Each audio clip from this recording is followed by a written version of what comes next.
Buonasera e ben ritrovati con l'informazione flash di New Sicilia. Vediamo insieme i titoli più rilevanti del pomeriggio.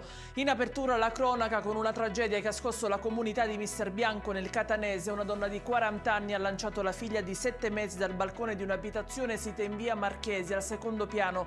La madre è stata fermata dai carabinieri che la stanno adesso interrogando. Pare soffrisse di problemi di depressione postpartum. Si sono concluse le autopsie sui corpi delle 3 vittime della sparatoria di Monreale, fatali colpi al collo e al torace che hanno raggiunto Andrea Micelli, Salvatore Turdo e Massimo Pirozzo.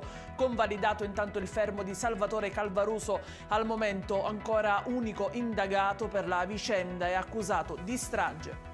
Resta in carcere anche Natale Laverde, l'imprenditore 62enne di San Gregorio di Catania che ha ucciso con una pistola il figlio 23enne Carlo nel tentativo di sedare una lite. A deciderlo è stato il GIP di Catania, convalidando l'arresto dell'uomo per omicidio volontario.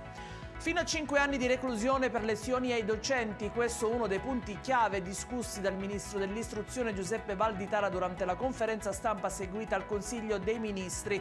Annunciate nuove direttive anche in merito all'educazione sessuale. Il meteo, 1° maggio all'insegna dell'anticiclone africano in Sicilia, cieli sereni e temperature sopra la media stagionale con punte massime di 28 gradi a Siracusa.